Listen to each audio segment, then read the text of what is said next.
we've gone from cotton machines to artificial intelligence in like 100 and some years. Isn't that weird? If you watch Star Trek, when they accidentally leave, parts of a ship on a primitive planet, it tends to explode. Did you like Picard's family? Yeah, they all died. Oh, you like the Enterprise? Yeah, we blow it up. What a waste of a movie. Like, people are like, nerds are so pessimistic now, whatever. I'm like, we always have been. You bitch about things you're passionate about. When people stop complaining about nerd, that means that they've checked out. And that's when you know franchise is dead. I joked before they could turn Luke Skywalker into a black lesbian in a wheelchair, and I don't even know if people get that upset. They just be like, yeah, whatever, it's Disney. You hear about how nerds talk about the things they like now, and it's all a business transaction. How was the box office? Did we care before? Not really. But now that's all we care about. The numbers, the performance. Corporate culture has rubbed off on nerddom. We've opened Pandora's box. Let's try to mitigate the damage as much as possible. For 6 months after the movie fails, you're gonna hear, oh, disaster. YouTube video with tears coming out of her eyes.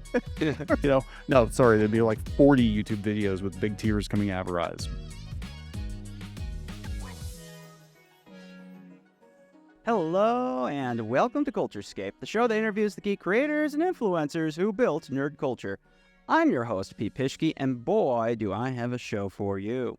Today, I'm joined by my pal Kneon, co-founder of ClownfishTV, a powerhouse of geek and pop culture commentary. Kneon and his wife, Geeky Sparkles, deliver daily takes on comics, games, anime, movies, and aren't afraid to call out stale trends, AI shenanigans, faked diversity, or Disney's latest slop catastrophe that they'll somehow still yet make $1 billion on. There we go. So, we'll kick things off by starting here. Kneon, do ETs exist? Yes. They do. I mean, well, you're asking me, right? Point blank. Yeah, I think it's a big universe out there. I think it'd be stupid of us to think that we're the only ones in the universe. Now, what they look like and what their motivations are and whether or not they've been here, that is a whole nother discussion. But statistically speaking, it's a great, big, beautiful universe, and I'm sure we're not the only ones in it. I'm persuaded. I didn't used to be an aliens guy, but we've recently had on some guests that are into aliens. We had Robin Langdon, the guy from Devil May Cry, who played Dante. He's super into all the ET stuff. He does like his own podcast where he does spiritual ETs, I guess. You have to watch the episode to understand. So I am persuaded by it more and more, especially like you hear the stuff from like coming from Congress and the government, where even like congressmen and women can't see certain materials because they're so classified. Supposedly they might have an aircraft or something. So I am being persuaded more and more that direction, but what that is, I don't know. Yeah, I think we talked about last time I was on. I've had my own experiences, and I worked for a government adjacent software company for a number of years, and I used to talk to guys from like, Lockheed and stuff, and they would just kind of like wink, wink, you know what you're looking at over here. This is how we keep the normies from finding out what we're actually doing, and highly alluded to reverse engineering of alien craft. So, I can't definitively say that that's what's going on, but I think it would explain a lot. I think it would even, my own personal feeling is it would actually explain a lot of that. The sudden jump in our technological prowess of the last 100 years. Because, we were pretty slow and steady and little bit, and then all of a sudden, boom, we just skyrocket in our technological know-how. And it looks a little weird. You start to look at the, I'm a numbers guy, so I look at the graph and you see, you look at this graph, this very slow, steady uptake in skill and progress, and then this just huge explosion in technology. And we've gone from cotton machines to artificial intelligence in like 100 and some years. Isn't that weird? Doesn't it strike you as being a little weird? It is. It's quite an acceleration of human invention. Yeah, and if you watch Star Trek, when they accidentally leave parts of a ship or something on a primitive planet, tends to explode the technology. So, just saying, could happen. Could happen, could be. Yeah, I know we talked about a little bit last time. The last time was more like we're talking, that was ghosts. That was ghosts, yeah. Look, I just, matter of fact, I 100% believe in aliens. I do. Again, whether or not the experiences people are talking about are actual alien, I don't know. Whether or not aliens are working with the government? I don't know. But are they out there? Oh, absolutely. Again, I think it would take more of a leap of faith to assume we're the only intelligent life in the universe than it would to be like, yeah, this is normal. This is just how planets work. They get to a certain level, you get intelligent life. The intelligent life goes out there and maybe like seeds goes out and just spreads throughout the galaxy and kind of like a dandelion. And that's kind of how the universe works. It does remind me of that one Star Trek Next Generation episode where they have to race against the Klingons to figure out the originator alien species. Oh yeah, I think they did that to explain why all the humans just or all the aliens look like humans with prosthetics. Like, okay, the Bajorans, yeah, they look just like humans, except they got funny nose. And these guys over here, yeah, the Vulcans, yeah, they look just like humans, but they have funny ears. And then it's like, yeah, so like, okay, so everybody was evolved from this progenitor race or whatever. And then it's never mentioned again. Did you notice that? They're like, this is like the biggest reveal. This should have been in one of the movies. This was like a huge reveal in Star Trek lore, and it was just like a one episode. It's like, oh yeah, by the way, we all share a common ancestor, and it's kind of a huge deal. And then we're just never gonna mention it again. Yeah, it's just a one-off episode. It's Yeah, just the yeah. origin of all life in the universe. That's yeah. I who mean, cares? who cares? Who cares? Do you read the Star Trek comics at all? Have you suffered under that? No, I definitely don't touch the IDW stuff. I used to read the DC comics like back in the day, but I definitely have lapsed. But I pretty much like Next Gen or DS9 is like my default. Like if I want something on the background on TV, I watch one of the '90s Star Trek shows. We had Imani's going to come back again, John Del Rose, and him and I disagree an awful lot, but he is right on the Star Trek comics because I did recently read some issues and looking into it. And, oh man, it's so dark and depressing. It's like, do you remember that thing you loved in Star Trek Next Generation? Guess what? We ruined it. Yeah, that there's a lot of that going on. And it feels like really bad. I can't really call it fan fiction because if you're actually a fan of something, you're going to try to do right by it, like anti-fan fiction. Like, I'm going to take this toy you like and I'm going to break it in front of you. And then you're going to cry about it. Yeah, well, I'm going to call you a wimp for crying about me breaking your toy right in front of you. Neener, neener, neener. Like a cruel sibling or something, you know? Yeah, no, it was like, you remember those cool energy being races? Yeah, they're now extinct. they were like, we want to have bodies and procreate. Guess what? Didn't work. Complete failure. They're all dead. Goodbye. End of story.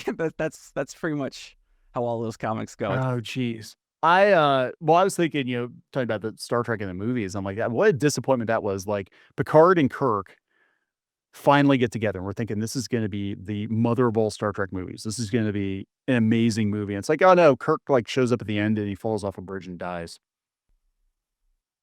And oh, and did you like Picard's family? Yeah, they all die too. Oh, you like the Enterprise? Yeah, we blow it up. It's true. Yeah. And I was like, geez, what a waste of a movie. This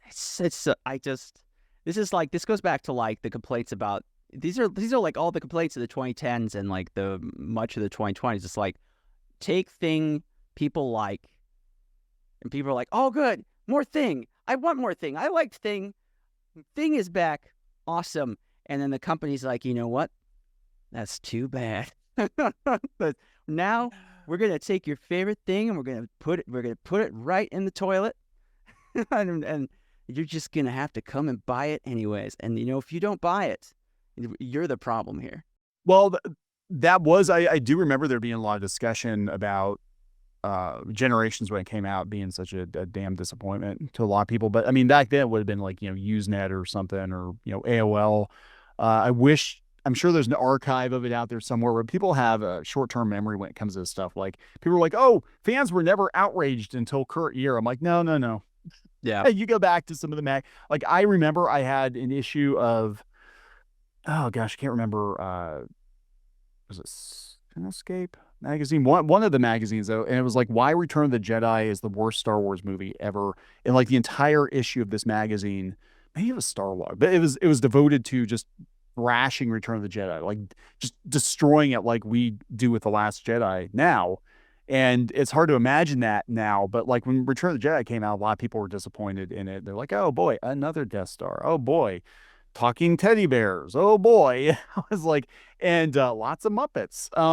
And yeah, it was just, I mean, it was just savage. And I remember buying this thing years later. I think I found it at a flea market or something. I'm like, these are really dumb complaints, but I guess people have always been mad about nerd stuff. Yeah, it just comes with the territory. That is true to a great. I mean, look, to be a nerd is to be a pessimist at times, right? Because it's like I love this thing. Like for comic books, there's so many iterations of any of the characters, any of the storylines, and so it's like you have your favorite and you have the ones you hate. And part of the fun of being a geek or a nerd is complaining about things. Like that's part of the ritual pastime of it all.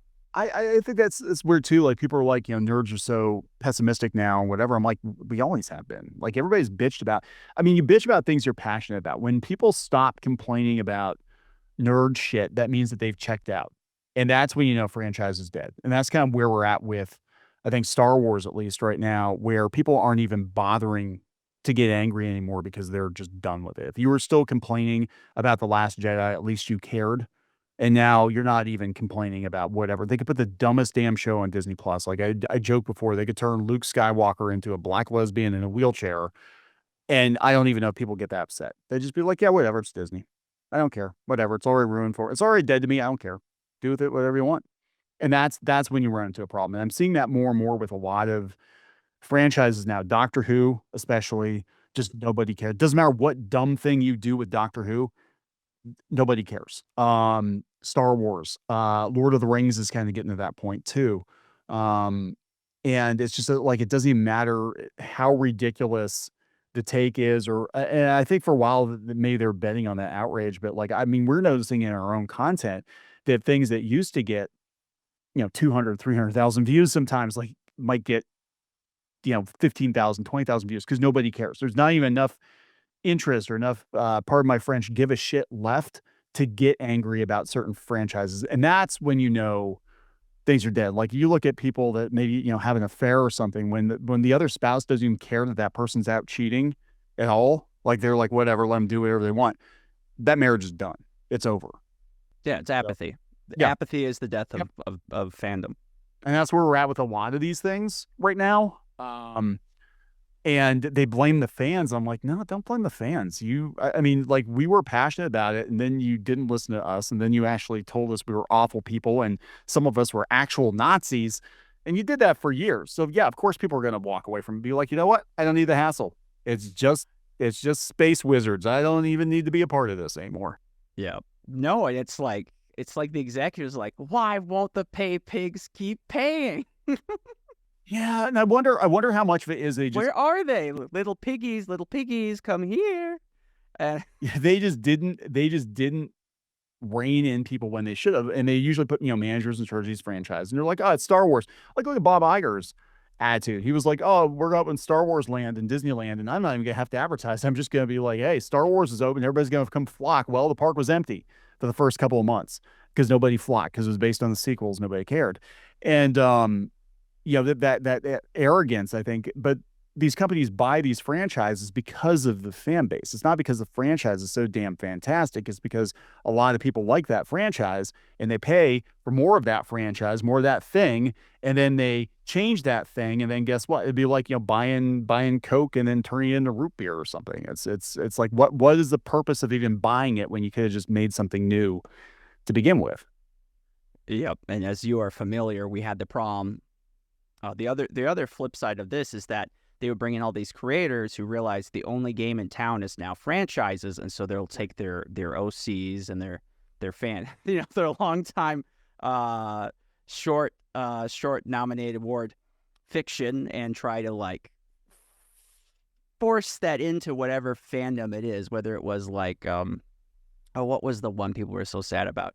It was George Lucas's fantasy series, the one with the Willow. Willow, yeah, Willow. Yeah, was yeah, they turned it into example of that. Basically just like a lesbian shipping thing, which is fine if you want to make a new thing, but this is Willow. People want to see Willow doing Willow things. Call me crazy. Yes.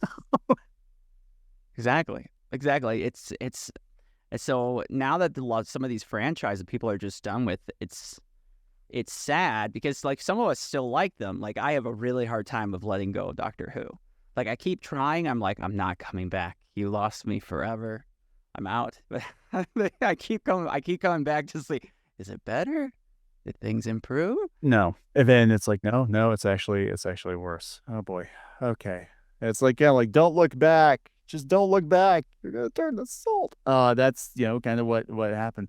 Yeah, I'm the same way. Like I keep, for the longest time I had hope that maybe they would turn it around. But now I'm to the point where it gets easier. Like the longer you're not as emotionally invested in this stuff, that's just, becomes just a product. I guess I'm like, well, basically, I think a lot of fans are looking at these things like executives look at them now, which is it's nothing personal. It's just business, and it doesn't mean anything to us anymore. Take it or leave it. We don't care.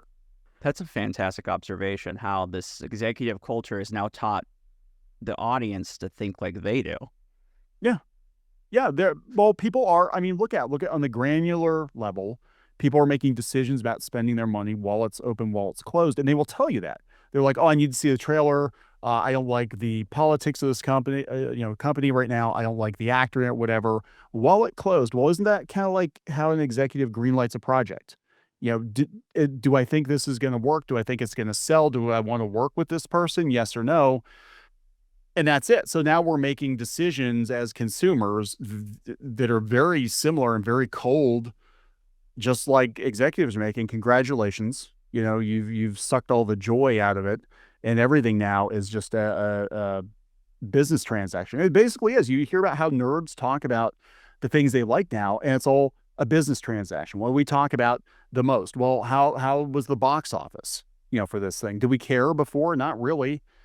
But now that's all we care about. The numbers, the performance, how many people went, these are all things that executives care about, that corporate culture cares about. Before it was like, we're mad because they canceled Firefly. Well, now it would be like, well, of course Firefly got canceled because the views were shit and it cost too much, and Nathan Fillion, whatever, we don't like him for whatever reason. And that would be the discussion now. So yeah, I think corporate culture has rubbed off on nerddom 100%. That's a good observation also, because I see this like in the independent comic scene, Mhm. the with ComicsGate, but not just ComicsGate. And it's like the way people measure it, it's not discussions of story or plot lines or continuity, which continuity, that was like the big thing forever. If people have seen Comic Book Guy from The Simpsons, they'll give you a good taste of what the average conversation with between nerds might have been. Now it's just numbers. Oh, you see how many comics he sold? See how many he sold this cover? Oh, he sold more. My comic book YouTuber, he sold more comics than your comic book YouTuber. Ergo, I'm better. It's kind of weird because I can't even tell you. I mean, it is look, I'm not throwing any shade at anybody here because Yeah, I don't I have want to no drag dog. you into any of the I have drama. no Yeah. dog in this fight either way. But it is kind of weird that it's not like I hear the names of the comics and I couldn't tell you what the comics are actually about. Just, oh, this comic did 400,000. This comic did 300,000. I don't know what the freaking plot is. I have no idea. I just know so and so's comic did this much, and so so's other thing did this much, and okay, all right, now I understand. But everything's been distilled down to numbers, which is weird because that wasn't the way the conversation was for a long time. And I think corporate culture, I can't say that they're creeping into pop culture because they've always bankrolled it, but I think they had a more hands-off approach. It felt like they had a more hands-off approach. But it's very overt now that it's all about the money. It's all about the eyeballs. Everything is like social media. We have a metric for success for everything. And we talk about that a lot. I mean, we talk about a lot. Like I said, I'm a numbers guy.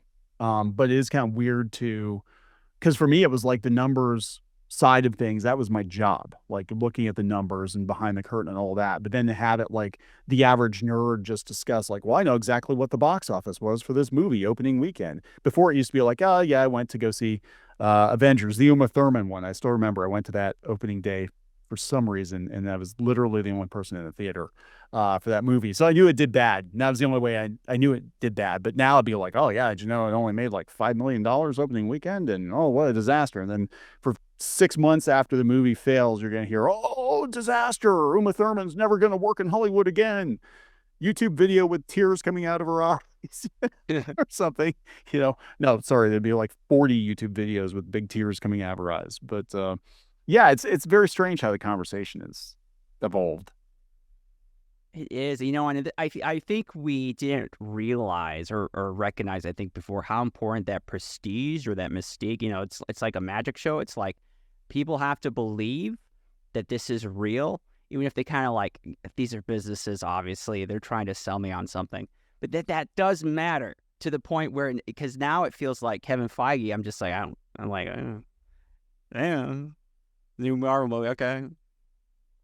I just don't care. I just don't care anymore. Yeah, I wonder if that kind of goes along with just our disillusionment with Hollywood. And I wonder if George Lucas would be a lot more accessible now if we would view him as just being just some guy in a flannel shirt and whatever. It's not the George Lucas anymore. It's just his granddad in a flannel shirt and he just runs at the mouth. Um and I think there was for a long time there was an attempt to, like you said, hide the tricks behind the curtain, and it was magical, and now everything is laid bare, and I think social media does play into that too, because now we know, if our favorite actor or actress is a complete douchebag, we know because they're gonna not shut up on social media. But yeah, just everything is like the magic is gone because it's all numbers, and we know people too well. And I mean, how long did it take for the average Star Trek fan to know that there were issues on the set of Star Trek? That people don't like Shatner or whatever. It took decades. Like most people didn't know. Yeah. But now the pipeline from nerd to normie is shorter than it's ever been before.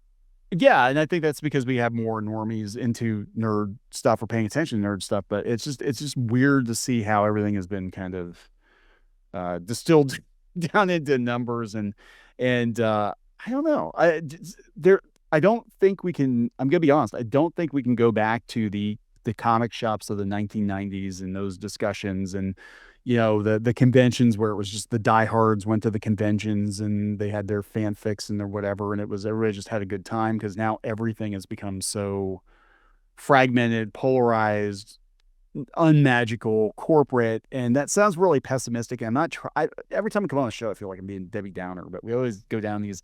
But I feel like we can't go home again. I feel like if we're gonna have something that resembles what old nerd culture resembled, I think we need to not know as much about it, or not know as much about the people that make it. And I wonder if maybe on some level that's why maybe TikTok does well. Like, do you know who makes a lot of these TikToks? Sometimes people are on camera, sometimes they're not on camera. Do you know who's making this indie game? Probably not. Is that better? Yeah, I think in a lot of ways it's better to not know who's making your meal. Because then you're not gonna, you're gonna think about the meal, you're not gonna think about the chef. Does that make sense? Yeah, that makes sense. It's kind of like the old interview tip. It's like, if you don't want people to think a certain thing, don't introduce it. Even if you're gonna ask, just don't bring it up. Well, that kind of is a good jumping off point, because the big thing that's changing, that concern you guys and me, is one, AI, two, everything in media shifting because of AI. And you have to wonder with AI, this is the jumping off point. If people just think like executives and they just think one thing is like another, it doesn't really matter. It's like the salad bar, right? I'm gonna have some iceberg. I don't know if I like the look of those tomatoes. I'm gonna have some jalapeno pickles. If it's gonna be like that, AI comes in. AI's like, I'm right here, baby. I'm good to go. You want William Shatner in a tutu dancing with Spock on a Right, I don't know. I'm ready Yeah. to go. Yeah, boy, I think that's kind of a problem with all of entertainment right now, is I think we have too much. We have too much choice. The reason we had pop culture in the first place is that we had shared experiences. We were limited in what we could watch and read and play. And now everybody's kind of doing their own thing, so we're not having these shared experiences. You could have a whole fandom that's completely detached from this other fandom, and you've never heard of this show, you've never heard of this online thing, you've never heard of this whatever. And I think that's why Minecraft was so big was that's like one of the last like big cultural touchstones for multiple generations is Minecraft. It was such a huge thing. But I think we're not going to see that now because we're going to get to a point eventually. I don't know if it's going to happen right away, but we're going to get to a point eventually where entertainment's going to be a la carte and normies can just spin up, Shatner in a tutu. I want to watch Star Trek, but just a lot more romance between Spock and Kirk, please. And maybe throw some K-pop songs in there just for good measure. And this is just for me. And maybe you and like 3 other people watch it. And, What if classic Star Trek was more like Star Trek Discovery? That's the viewer that looks for that. Yeah. And well, it's called Strange New Worlds. Um, it's that's literally what it is. But no, I could see people being it like, hey, let's do Star Wars by one of these actors. And eventually that will happen. We'll eventually have what is effectively the holodeck where you just spin up your own personal entertainment just for you. Uh, I don't know if it's going to be any good. Um, but that's the point that we're going to eventually get to, I think. And at that point, do we have pop culture anymore? I don't know. That's a good question. Did you follow everything that went down with James Earl Jones when the voice went up on Fortnite? I've been meaning to ask you this for a while. Yeah. He had every right to sell his voice. He had every right to sell his voice. I think that it's good that he made that decision himself with his family. I think it's good that his family benefits from it. I think it's bad that the SAG-AFTRA tried to insert themselves into that conversation. They were mad. Their whole thing was, well, it's taking a job away from somebody else. I'm like, who the hell is going to replace James Earl Jones? I'm sorry. I've listened to sound alikes in media, in other media, Star Wars media, and I can always tell it's not James Earl Jones. I'd rather have AI James Earl Jones. And it works for Vader because he's got a cyborg voice anyway. But I'd rather have actual James Earl Jones voice as an AI than have somebody else come in and try to do his bit. It doesn't work because that's all I would hear is like, yeah, this is kind of sort of Vader, but not really. It's so interesting. The politics of it, like you were saying with SAG-AFTRA, super interesting because it's like it's seeing how all these institutions respond to it, and it's not in the way you would think because it was immediately, because it was like, wow, I guess Darth Vader's voice, I guess Mufasa's voice doesn't mean anything now because it's like anyone could use them, and they did in Fortnite to make him say literally anything. Yeah. I don't know if that was his intention, but when you open it up to people being able to, use a voice like that in a video game, then yeah, you're opening yourself up to some, stuff. It was weird though to see the union how they reacted to it because I was under the impression that part of the reason they were striking was for this exact thing, for performers to be able to profit from their own voice, their own likenesses if they choose to. They were just mad that they got cut out of it. That's And right. that I want my taste. right. And that's kind of what's going on now. I think a lot of the anti-AI sentiment is being whipped up by people that have a vested interest in making sure we still have mostly human performers. And I can see both sides of it, because I mean, you don't want people to lose their jobs, but at the same time, progress. I know. I mean, it's going to happen. It's going to happen. And it's better, I think, that as we're getting to whatever the pop culture singularity or whatever, as we're marching toward that you be able to profit or your family can profit somewhat from that. Because the alternative is they just pull a voice out of thin air. They do like they did with Scarlett Johansson, where they did like a one-off, and that's what they were using. And because they had negotiations with her, I'm trying to remember what I think it was. I think it was OpenAI. They were They made a sound alike. yeah, they had talks with her, and her price tag was too high, so they just did a one-off, and like it's basically Scarlett Johansson, but not quite. It's 25% different, so we don't have to pay her. It would have been better for her to honestly, I think, probably just take the check and then like, yeah, okay, I'll get paid from now until the end of time, sure. But people don't see it that way. They think that if they hold their breath, that it's progress is going to stop, and that's not. They'll just step over you. Yeah, yeah. Of course, as you know, you're my mom's favorite channel. I love your Oh, channel also. thanks. I really appreciate because people are hard on you, and I think they don't watch your show because you often are like, look, this is just the reality of things. Yeah, I'm trying to be realistic, right? And that's the thing. People don't want to hear it. And it's like, look, you can have you I don't agree with everything that's going on. I don't agree with everything that's going on. I think that the cart's kind of getting away from the horse, but like it's too late. We've already started the process, and all we can do right now is try to mitigate the damage, I think, to people's careers and to entire industries, because you are going to get those executives who have no, they don't think long term. They're like, okay, well, this quarter our profits are going to be record. You know, if we fire all these people and replace them with robots, I'm going to, you know, because they don't care, because they're going to Mhm. jump ship in a couple of years. And most executives don't stay for more than like 5 years.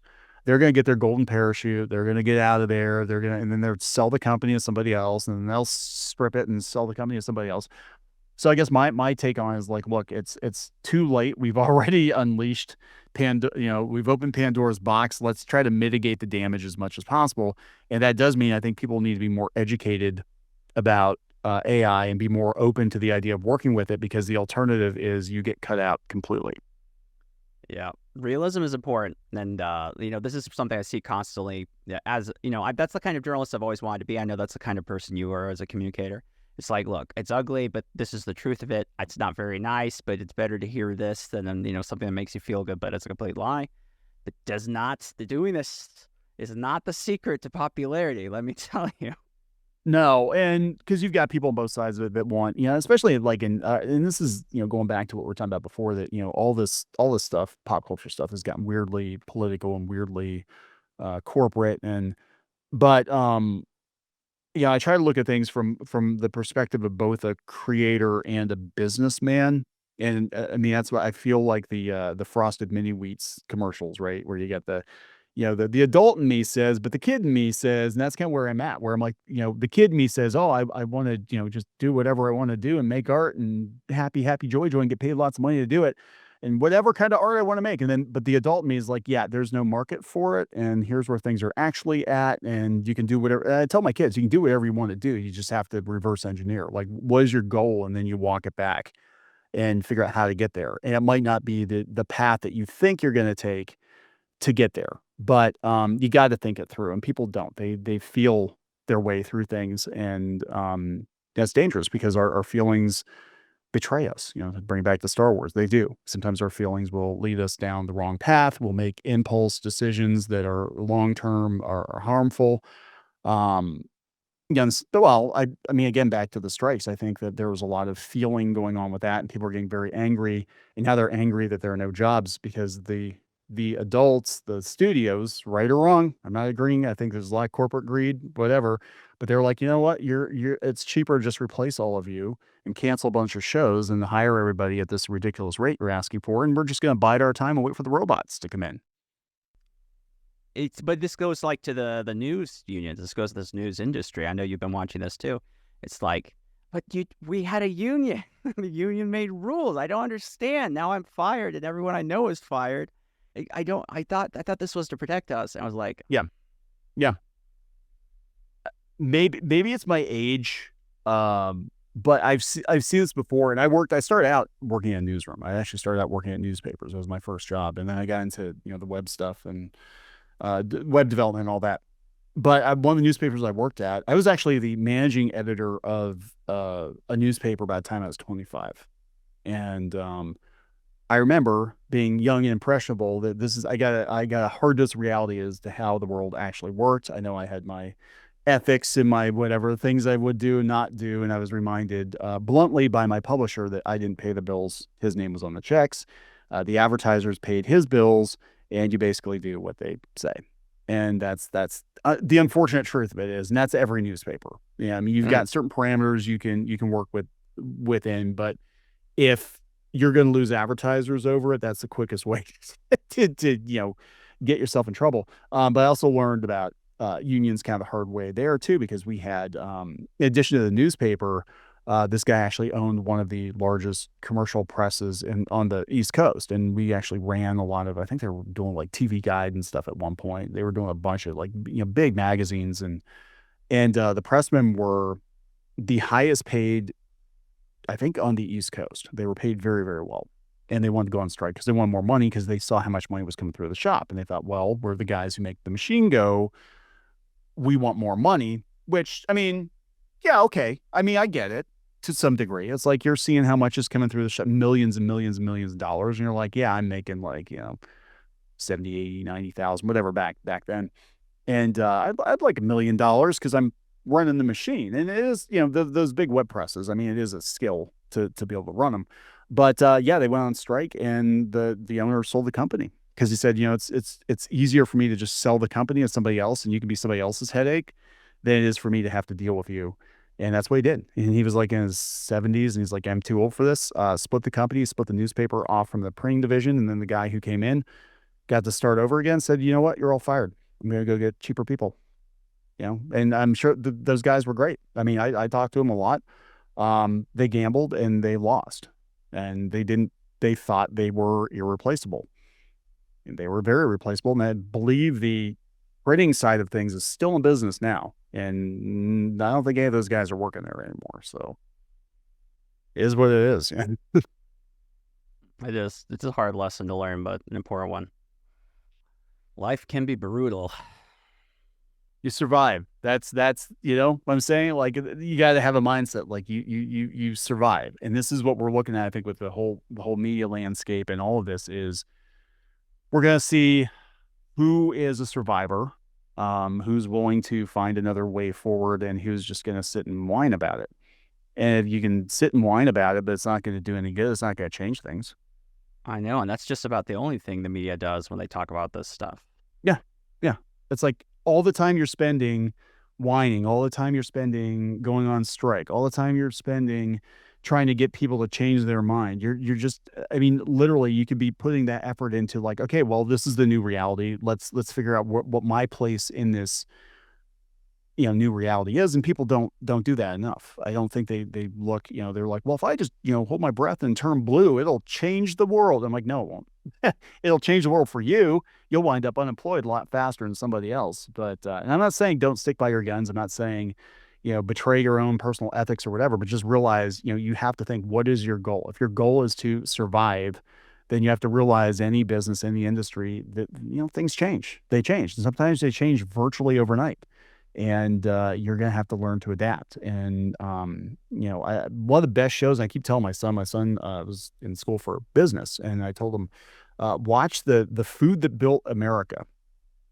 You're gonna learn more from that show than you will a master's class, because you will see so many of these guys were down and out. So many of these guys fell backwards into success. So many of these guys had to pivot their business, like, oh, we were making candy, and now we're making, beef jerky or so. I don't know. I'm just pulling this out of my butt. But you know what I'm saying? Like, they had to pivot because of the economy, and just like, oh, World War II happened and it destroyed my business, and I had to come up with a new idea. Or all the food was going rotten in the warehouse, so we had to come up with a new way to store it. And then that became a whole different business. And 99% of the time, what these people set out to do and what they actually wound up being notable for are two entirely different things. And that happens a lot. You roll with the punches, and sometimes you don't land where you wanted to or where you thought you're going to, but you're still around, and people know who you are and they remember you. I think I read one time that Ronald Reagan wanted to be he was going to work as a house painter or something, and then he wound up going to Hollywood, becoming an actor, and becoming president. I mean, you hear stories like this all the time. And again, there's a certain I think a certain it factor that some people that are successful have, which is, one of them is resiliency. And, you can't change the world. You can only change your little bit. You're part of the world, and your attitude toward the world. The world is going to change. It's never going to stop changing. So you have to kind of, decide, am I going to buck the system, or am I going to try to do the best I can do for myself, within this new paradigm?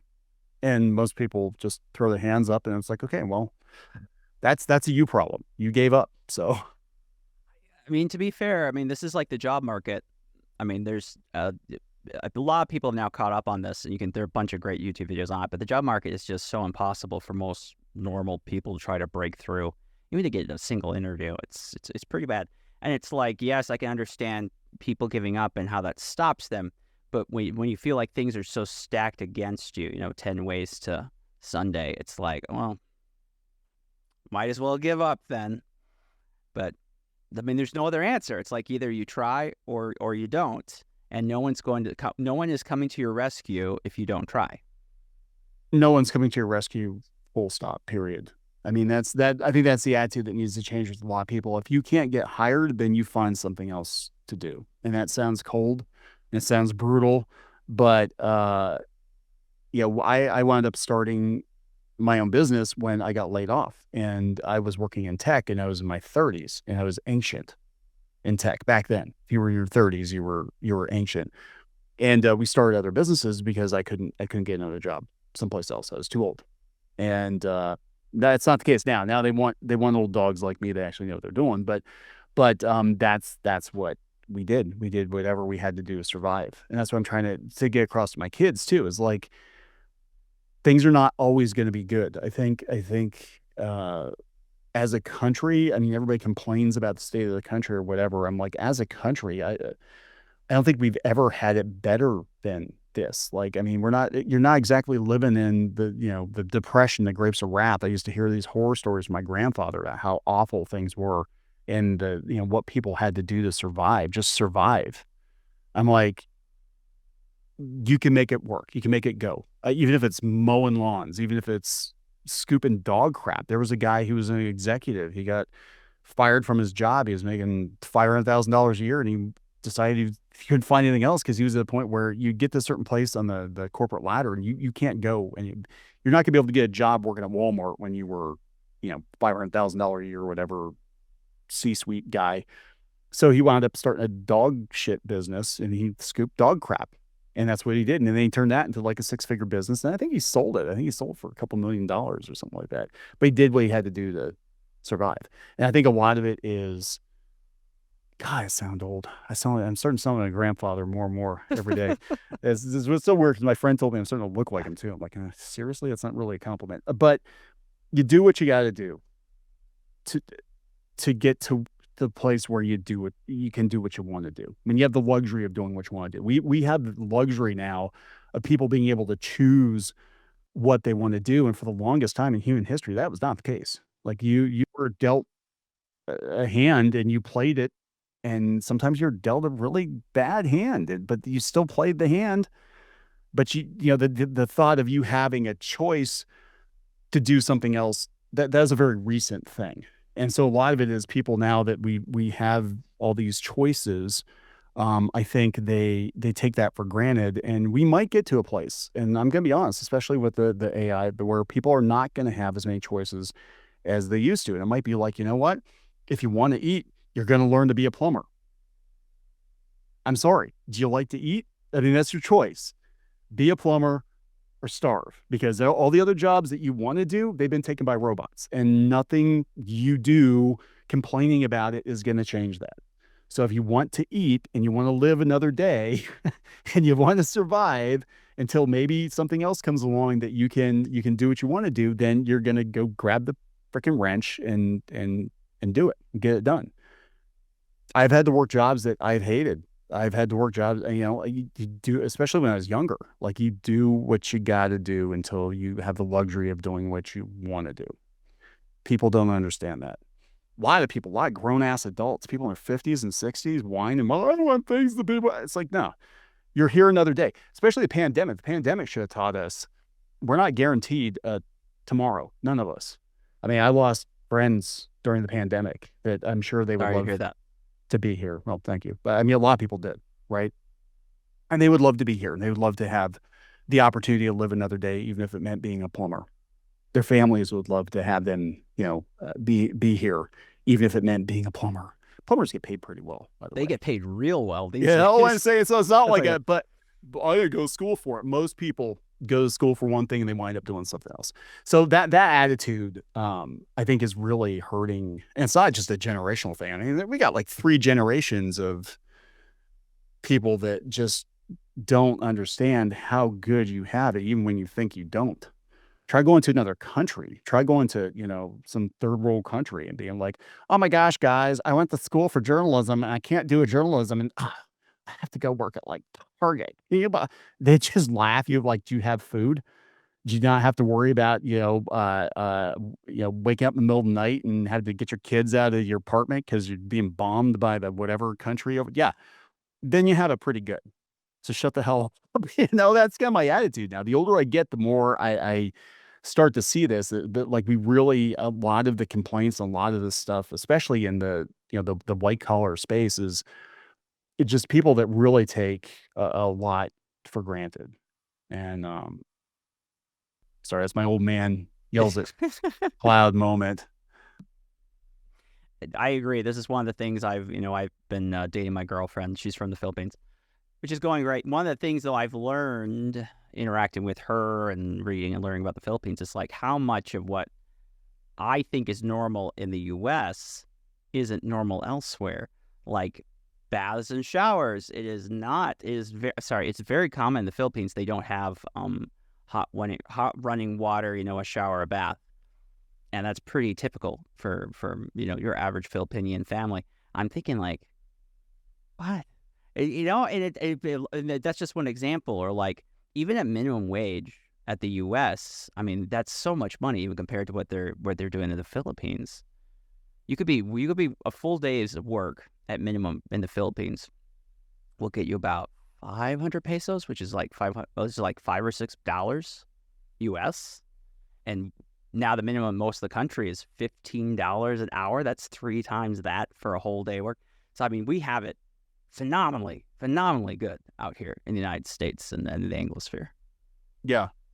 Even overseas in the UK, like I found out that air conditioning is not common. They don't have most flats in the UK. They don't have air conditioning, and there's something up with the faucets. They have 2 different faucets, one for hot water and one for cold water. But little things like that you don't realize, how good we have it. Then you go to like Singapore, which is like freaking high tech space city now. It's so weird to like, you see anything with Singapore, it's like, oh, the robots have robots, and everything's is like crazy over there. But yeah, I think that's it. I think maybe everything that's going on right now might.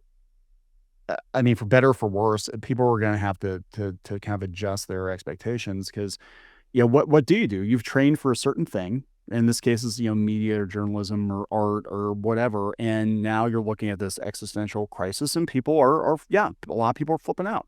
I'd flip out too. I do flip out about it sometimes because I'm like, what the hell? This is happening a lot faster than I thought it was going to. But it's not the end of the world. I mean, basically, I think with any job or I think people put a lot of their own self-worth into what they do, and that is a very American thing. Like what you do, how much money you make, that determines your self-worth. And people are lost when they lose that identity. Well, I can't say I'm a journalist anymore. I can't say I'm a YouTuber anymore. I can't say I'm this or that anymore. I'm just some guy that with a wrench that goes around fixing pipes. Well, there's nothing wrong with that. I mean, and I don't know. I think the older I get, the more I'm kind of looking at it, the big picture of it, and be like, yeah, I've done a lot of things in my life, and my greatest achievement is my family, my kids, my wife, and at the end of the day, that's who I am. It's not being a YouTuber. It's not being an artist. It's not being oh, I got a media company. I got what?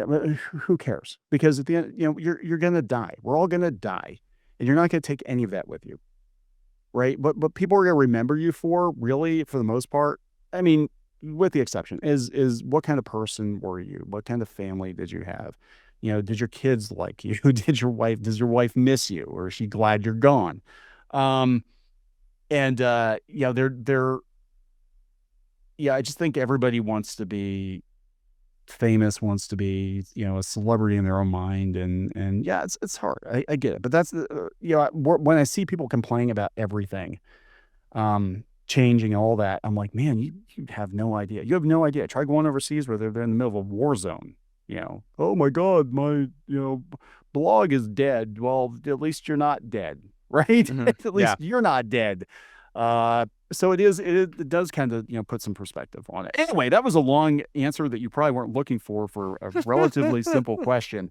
But I think that there is, basically, I think there's a huge attitude problem in the US, which is what we think we're entitled to do a certain thing forever if we want to. And that's just not the way the world works. No.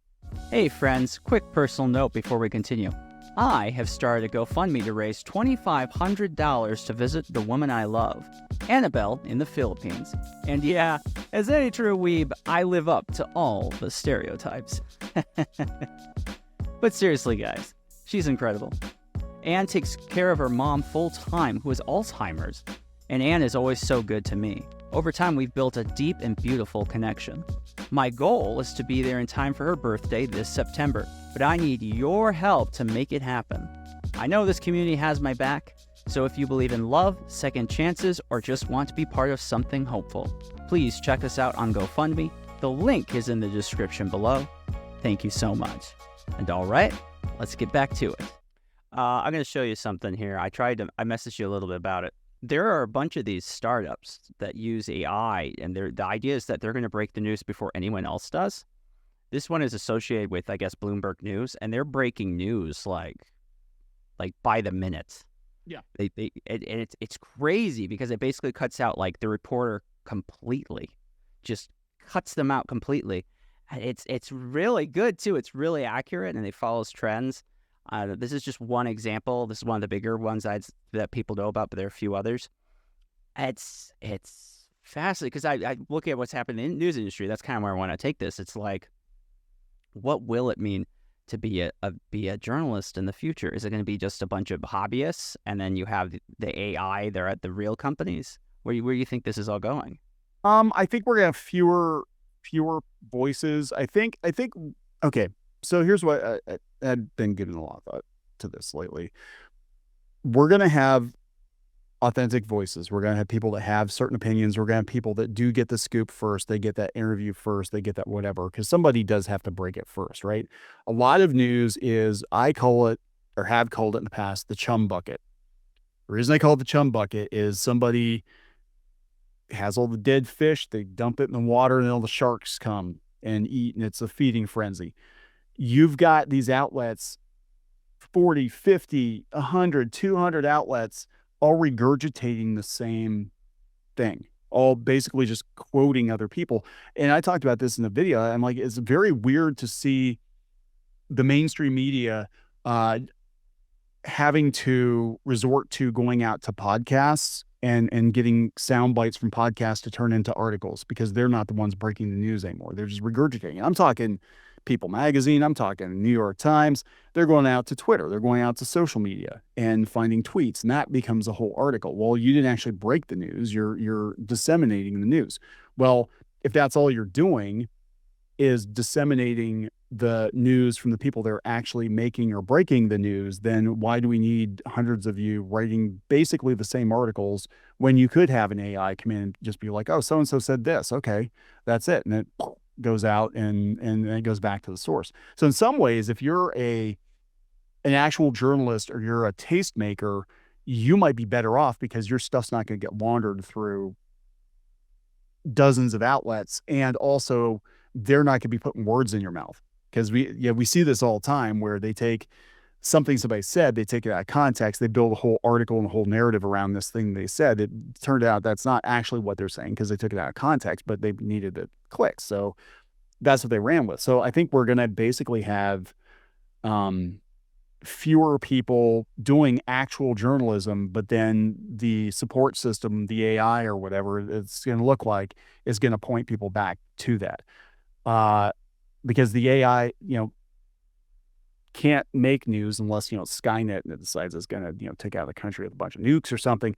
But like, it can't create the news. You're still going to have people interviewing other people. and people talking to other people. You're just not going to have all the interference. And I think that's it. I think we have a lot of bloat, and we have a lot of, I would call them parasitical outlets. They're parasites. They don't really create any journalism. They just basically take, again, the podcast snippet from the actual interview or the tweet or the whatever it is, and then they encase it with their own article, and then they get the ad revenue off of that.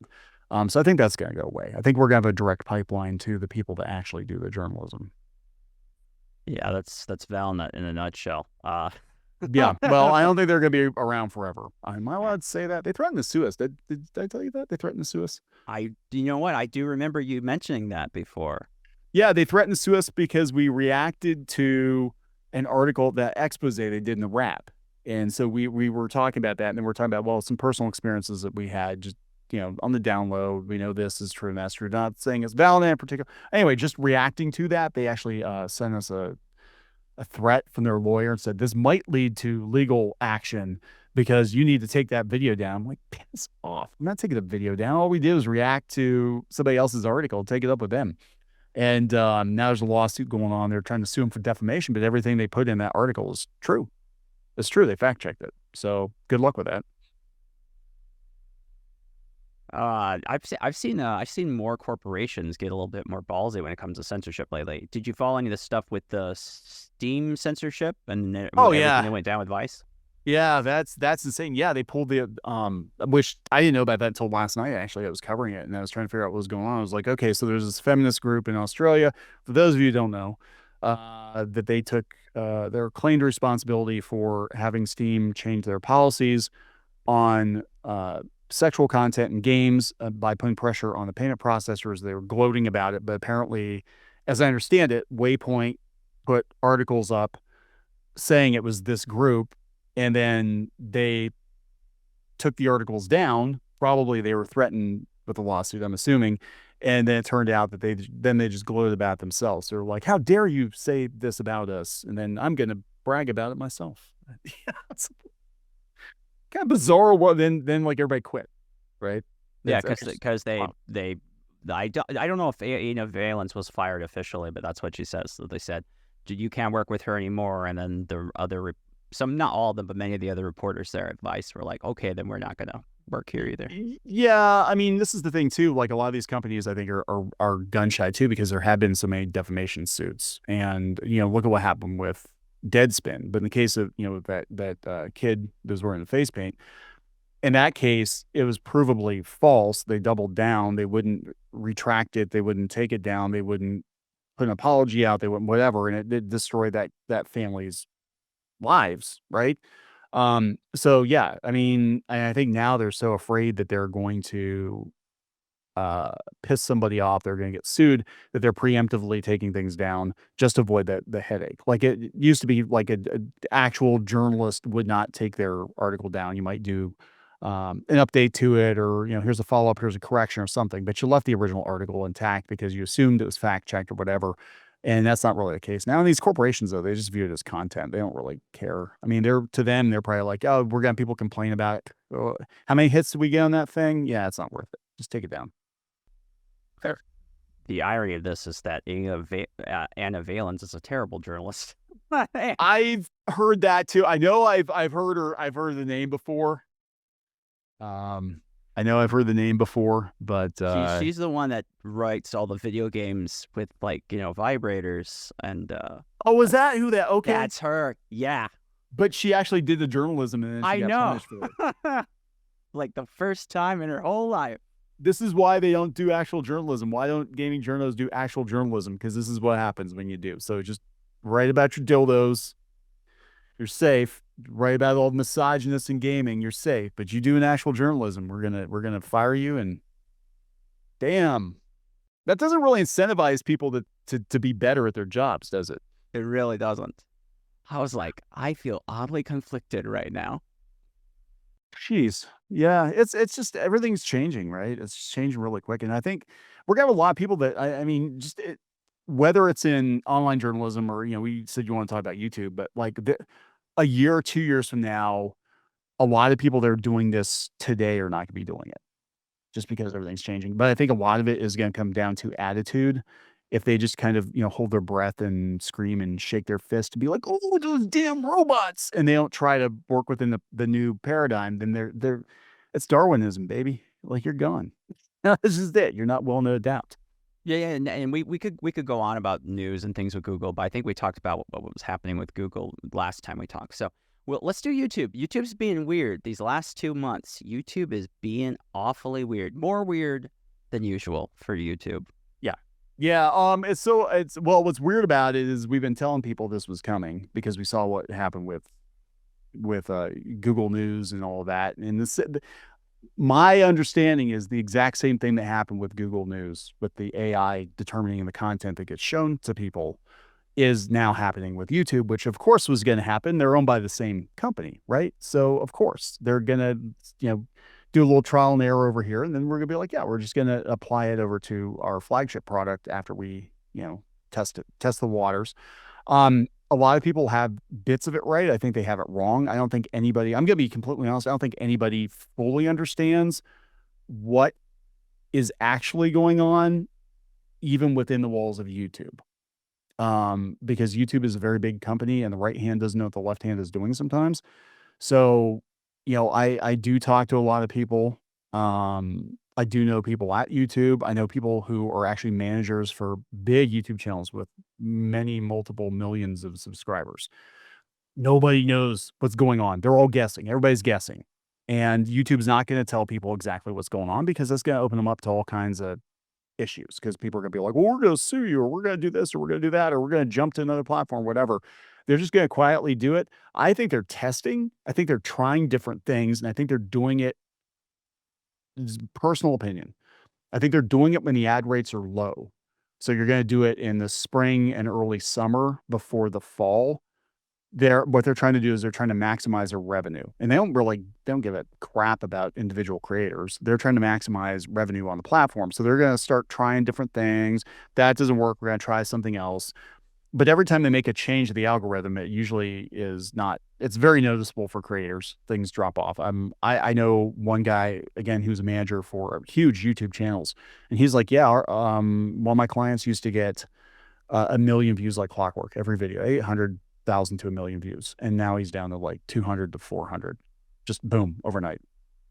And this guy's got 200 to 400,000, you mean? 1,000, yeah. So we're talking like that's still a huge less drop. than half. It's, yeah. I mean, those are still big numbers, right? But if you're this huge YouTuber, you've got this whole support system and you got people that are working for you and all that, and you're used to this kind of money coming in every month. Yeah, it's a huge gut punch. And smaller creators, you're not hearing about it as much because frankly, we don't matter as much to the platform. But across the board, I've been comparing notes, and everybody, it doesn't matter what vertical you're in, it doesn't matter what your politics are, everybody's down. I think I told you that. Yeah, I did tell you this before in chat. Was like about 4 or 5 months ago. I noticed something weird was going on because all of a sudden, every niche was being, because I do interview content. So I noticed that all of a sudden the niche of interview content has all these professionals from the media or celebrities, and they come in and they're very highly produced in almost the exact cookie cutter way. I was like, what is going on? What is going on here? So and of course, as you know, we've had a lot of smaller to medium-sized YouTube channels just get censored and destroyed just out of nowhere. And that's always gone on to some extent, but it's ramped up this summer. YouTube is, again, this is just my opinion, just kind of looking at it. What I think is going to happen is they want to compete with Netflix. I think the professionally produced long form content is going to be Hollywood stuff, corporate stuff, and they're going to push them over the U's because they know exactly what they're getting. They know it's advertiser friendly. I've noticed a decline in live streams. I don't think YouTube is pushing live streams like they used to because they don't know what people are going to say on a live stream, so they're not pushing it as hard. I think that for people like us, they would rather us just do shorts and call it a day. But the thing is shorts don't pay. Like you can get 100 million views a month on shorts, and you might make a couple $1,000s if you're lucky. Shorts don't pay, but they're gonna push shorts because they get the lion's share. So I think what's actually, excuse me, I think what's actually going on is they're trying to push all of us in a certain direction by discouraging us from doing certain things, discouraging us from doing live streams, because unless you have a set time for a live stream, you tell people about it, they don't send notifications out like they used to. I've been doing trial and error on this myself. I'm like, do we get back into live streaming or not? And I'm like, man, we used to get like on average thousands of people, but even if I just dropped the live stream, and now we get a couple hundred maybe, and people are like, I didn't know you're streaming. I'm like, well, that never used to happen. They don't want you watching the live streams because they can't control what people say on live stream. Um, but I think they're going to try to kind of herd us all toward doing shorts content because they don't have to pay as much for that, and they're getting a lot of engagement on it. I'm very conflicted right now. I mean, I'm very mixed, and I don't know. I'll try to see where this wave is going. This is more like a hobby for me at the moment, to be honest. So it's like I get a ton of views, I don't get a ton of views. I'll live.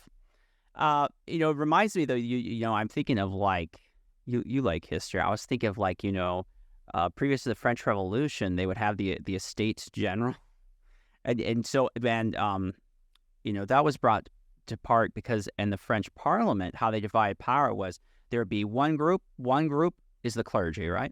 You got the people in the church. Another group, you got the nobility, and then down here you got the plebs, and that's how it feels like it's happening to YouTube. It's like these are the special people.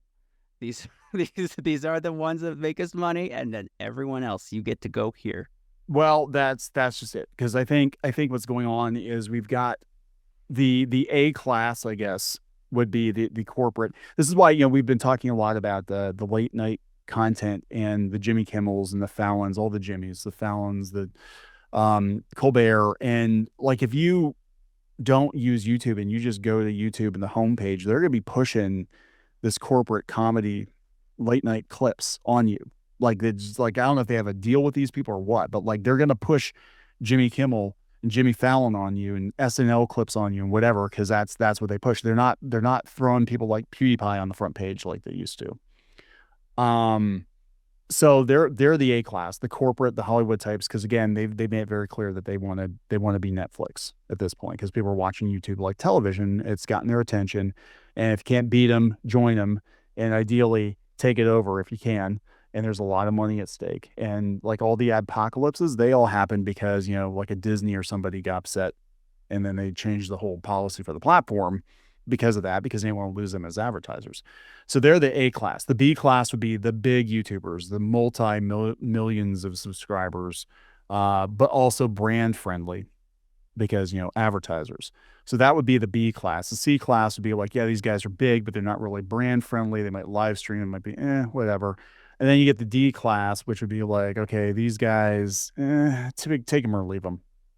Like they make some money. They might even make okay money, but they're not making millions per year. So it's not really going to hurt us a whole lot if we don't show their content. And then you've got everybody else, like who's not making enough money to even, because that's the end of the day, that's what's driving, I think, everything. People are like, oh, it's politics, it's this or that. I said, well, it's politics in the fact that if you've got certain political parties or certain organizations or companies or whatever saying, hey, we're not going to pay you, YouTube, anymore if you do XYZ thing or show XYZ content. Yeah, because YouTube, I mean, they keep everybody on the platform until the advertisers complain. That's always every apocalypse. Like, we'll keep any kind of content on the platform unless it's super extreme, until the advertisers complain, and all of a sudden there's a huge policy change, and that's what it's about.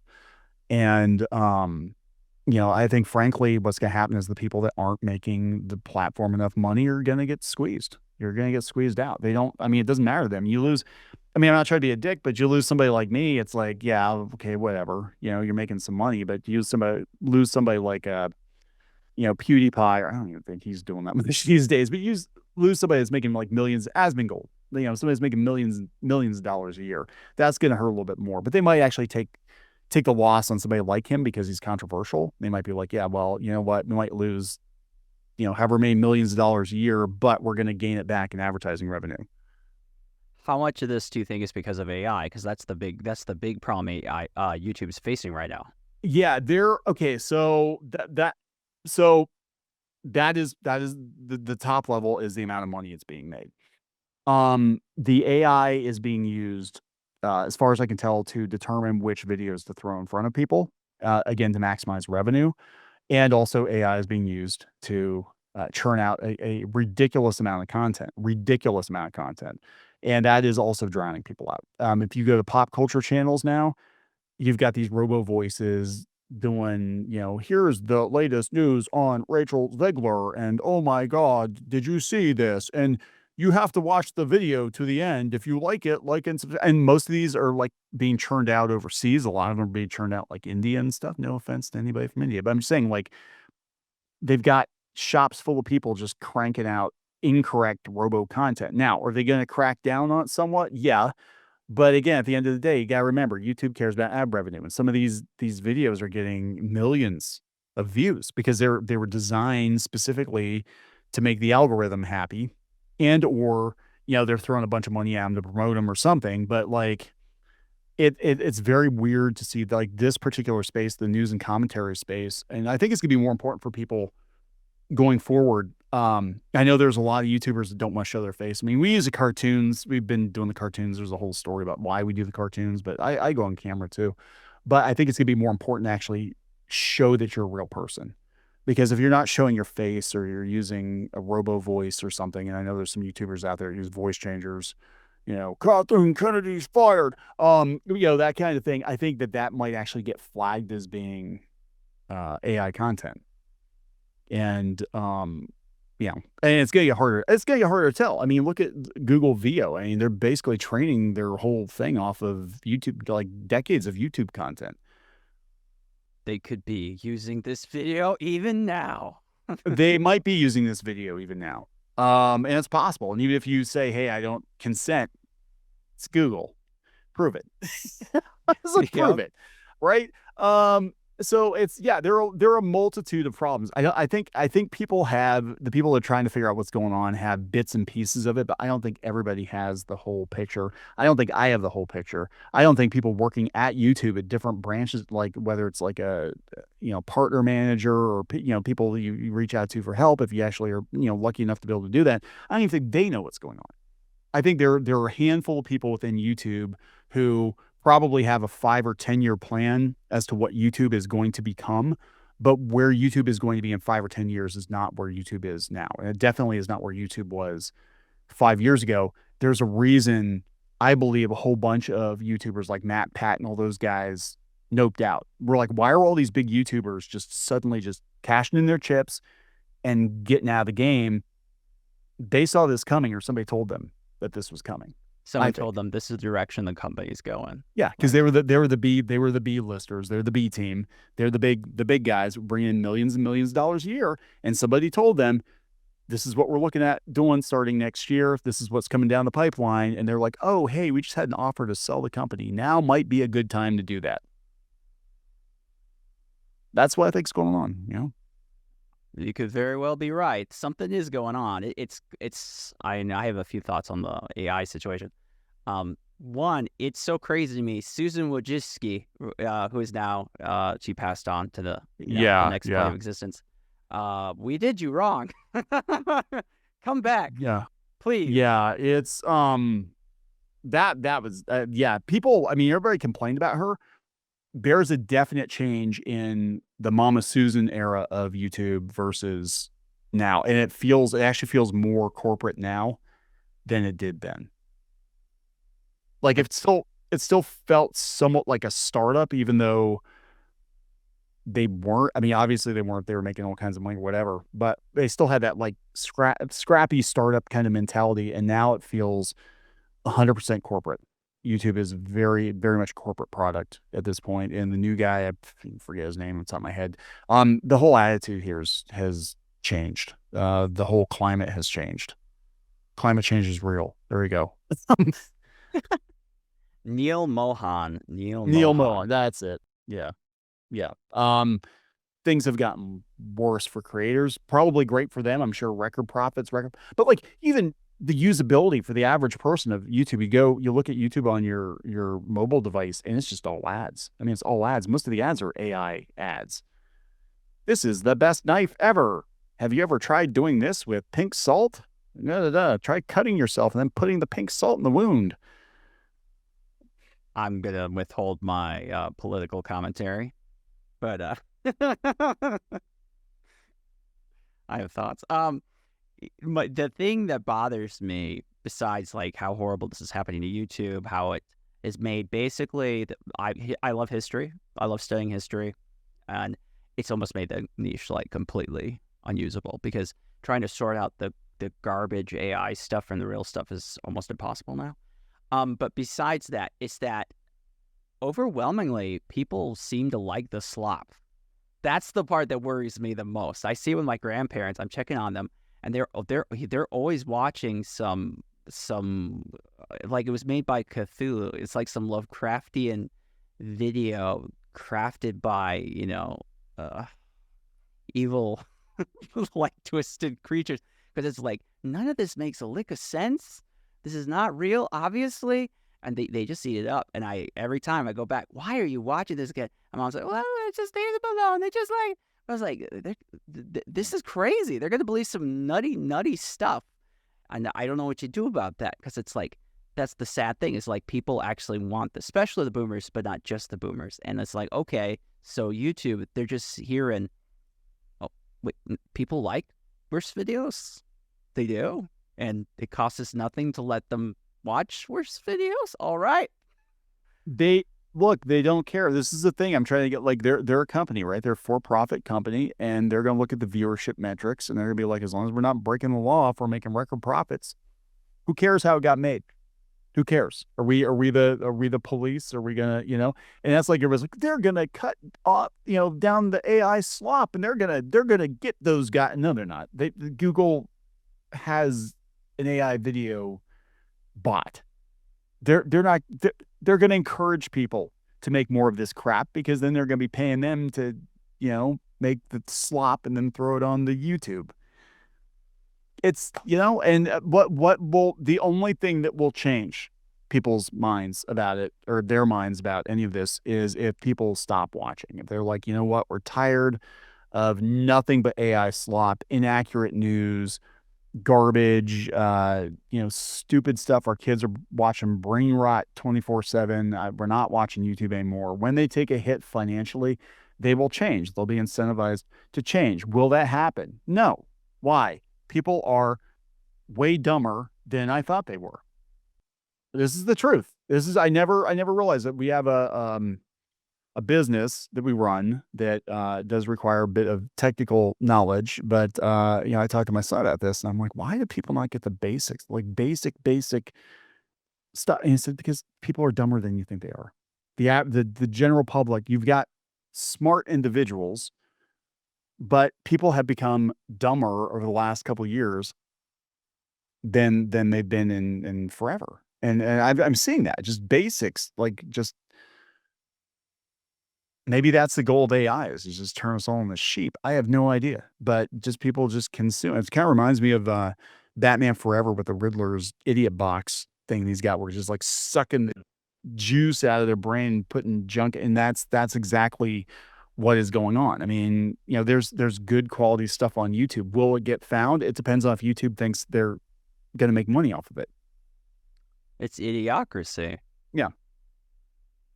Yeah, if you could do a stupid AI video of a baby farting for 3 minutes and it blows up on YouTube, that's what they're going to do. Skibbity toilet, for God's sake. It's not AI, but like, it's the dumbest damn thing, right? And they're action figures in Walmart, and they're making a damn movie. Okay? Skibbity toilet. It's garbage, but it's popular garbage. The people have spoken. What are you supposed to do about that? I've watched some of these videos with my grandparents. My grandpa especially really likes them. It's like, it's funny because you watch it as each, like, slowly over time, I've seen it as each niche is taken over. So you're like watching AI take ground. Like, it's the monster is slowly coming towards us. And I'm like, okay, so today we're gonna watch. He used to really like survival, like go be in the woods and like build like your own cabin. And he's like, well, look, it's real. That the elephant helped him make the cabin. I'm like, that cabin doesn't even have doors. It's just like look at it. It's they don't. I mean, is he entertained? He I mean, is. that's it. It's He's just, very okay. relaxed. He's not going to try to build a cabin without doors with the, what did you say, an elephant? An elephant was helping to make the Yeah. cabin. I mean, okay. So then what, but yeah, that's what's going to happen. I think the plebs are going to have this kind of content, and then the studios are going to make the more professionally produced stuff, and that's what they're going to push. It's just it's just weird. And YouTube, there are waves. You can see, like, I've been watching YouTube since the very beginning, and you can see how things went from, like, okay, funny cat videos are popular, memes are popular, video game retrospectives are popular now. This is popular, that's popular. Then there's a waxing and a waning and ebb and flow to it. And then, okay, these guys aren't as popular anymore. Now there's a new wave of stuff that's popular. You get like 5 to 7 years if you're lucky. And then it's time to, either evolve your content or move on to something else completely. And a lot of people, like I said, it goes back to what I said before, that when it becomes obvious that this isn't going to work anymore, what you're doing right now isn't going to work anymore, you can either try to change it up, or you can just, scream at the cloud, but it doesn't matter. It's going to change whether or not you personally agree with it or not. And that's the reality of it. So we have a lot of people, I think, working in this, especially in this space, in the YouTube space, I think, that aren't, even though they're older, I don't know if they're mentally mature. I don't think they realize that, like, hey, your YouTube career, it's going to end someday. It might end very quickly. That might be true of us too. I mean, I don't know. I don't know what's going to happen. But, like, what are you going to do? Do you have a backup? A lot of these people don't have backups. They think they're going to be making millions of dollars a year forever. I'm like, you're not going to be the 24-year-old, whatever YouTube stunt guy forever, dude. Like, what do you do after this? And I think in that regard, I think Mr. Beast is actually very smart, that he's like, yeah, you know what? I got to branch out into some other. I got to sell some shitty chocolate bars. What I got to do. I gotta get me a show on Amazon. But he's right, I think, because he saw it, and he's like, yeah, I'm not going to be popular forever. And everybody in this space, like, you got to look at that. Like, what is your well, I guess, like, video, like, stop killing games. What does your end of life scenario look like? What does the end of your YouTube career look like? It either transitions into another phase of, doing this stuff online, or you get out and you find something else to do and you live your life, and you did it, and you can tell your grandkids, hey, I used to be on YouTube, and here's my play button, and and have memories like that. And there's nothing wrong with that. There really isn't. But some of these people, like, man, and they don't just, like, go quietly either. It's like freaking the Lost Boys with the vampires, right? Like, they always talk about how vampires, no two bloodsuckers buy it the same way. And, like, I could just see somebody being like, you know what? It's time to just ride off into the sunset. And that's what I would like to do. I'd like to just ride off into the sunset and be like, yeah, I did my time. It's been fun. Thanks, guys. But these people are like, no, I got to go down in the blaze of, like, a sex scandal and drugs. And I got to call my audience names. And I got to take my shirt off and play with my bird. And all it's, like, weird. Like, everybody just, boom. They don't just say, hey, it's over. And it's okay. It's okay that it's over. I just move on to something else. Yeah, one phase of your life ends, and now a new one begins. Yeah. It's just weird. It's very weird to see. And I'm seeing a lot of people just ending their careers prematurely because they're freaking out about the end of their career. And it comes for us all. Just, you enjoy the ride while you got it, but or while you can. But yeah, it's going to come for all of us. So I think everybody that does any of this stuff, media stuff, YouTube stuff, podcast stuff, whatever, what happens when I can't anymore? Because it is going to happen. 100% is going to happen.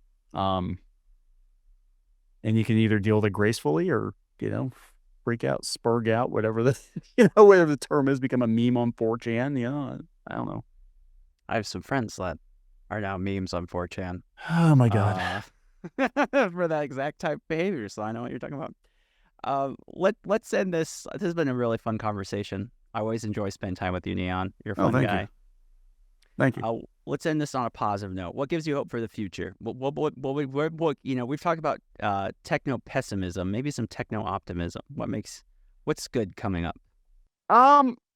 Optimism, actually, people looking back at how we used to make things. I've noticed that Gen Alpha, and we talk about this too, Gen X and Gen Alpha want to go back to making things by hand. They want to go back to meeting up in person. They want to go back to vinyl. They want to play retro games. They want malls to come back. I think that maybe in this mad rush to become this dystopian technological hellscape, whatever that we're marching toward, I think people crave reality. They want reality. I wonder if we're not going to connect more with reality because we're being forced in an artificial direction. And that is good, because we need that. Even if we've got robots that can do amazing things, we need to still remember our own humanity, I think, in all of this, and remember why we built these machines in the first place. Originally, that, profit, whatever, but it was to make our lives easier, so we could actually have more time to be human and not to replace us or replace ourselves. So I think we're going to have a generation or two that maybe they're going to be like hippies or something. They're going to be like, we're going to reject a lot of this and just kind of reconnect with our humanity, and then maybe someday we can actually find the balance. Because I think we can't, because of the speed at which everything has happened. I don't think we're able to balance things. I don't think we have the emotional maturity to say, hey, this AI stuff or this technology, this is part of our lives, but it shouldn't be our entire life. It should help us live life in the real world better. Ideally like Star Trek, where, we had all this technology and people didn't have to worry about, working a job or whatever. Everybody had enough. But they could go do whatever they want to do. And I think maybe that will be the end goal, but I think we need to reconnect with, meat space a little bit. And I think kids crave that. And that's a good sign. That's a good sign. That's true. That's a good observation. Reminds me of like radioactivity, first we discover the atomic atoms. Everything is radioactive. Plates, party favors, everything. And then people freak out a lot. Oh no, nothing, can't have anything that has anything to do with energy. It's dangerous. And now we're kind of like, finally like a healthy middle. Yeah. I think that's where we're gonna land. And all this is, we're gonna be like, oh yeah, okay, technology and AI has a purpose in our lives. It's for this, that, and the other thing. But for everything else, we need to still be human. All right. That is a good note to end on. Where can people find you, Kneon? I mean, that's kind of an obvious question, but for now on YouTube. Also, we're doing more podcasts and exclusive videos over on news.clownfishtv.com, and we're trying to branch out a little bit. You never know which way the wind's going to blow, and again, you put all your eggs in one basket. If that basket has a broken handle, it's not good. So we're going to try to spread out. But yeah, ground zero for us is always going to be clownfishtv.com. Cool. Well, everyone, please check out clownfishtv.com. It's one of my very favorite YouTube channels. I love the commentary there. It's just fun. I learn a lot, but also I enjoy listening to Neon's wife rant. She's great. So we're gonna. I do too, unless she's ranting at me. Then aim outside the tent, dear. That way. Yeah. Okay. Well, thank you so much, Neon. And to all of you, audience, for taking the time. This has been CultureScape. Show wouldn't be possible without the help of viewers like you, and of course, my editor, Chris Hollywicki, who makes me look way more competent than I actually am. Until next time, my friends, keep geeking out. Hey there, gang! If you are a fan of CultureScape, and I know you are, and want to get involved in supporting the show, well, now you can! By joining the CultureScape Patreon, you'll help support me and my editor, Chris, as we create the show and produce more quality journalism. For just $5 or $10 a month, you not only help us, but get access to our exclusive members-only Discord. You'll also get to vote on and suggest new guests for the interview. So if you are a fellow weeb and love CultureScape, then come join us today on Patreon.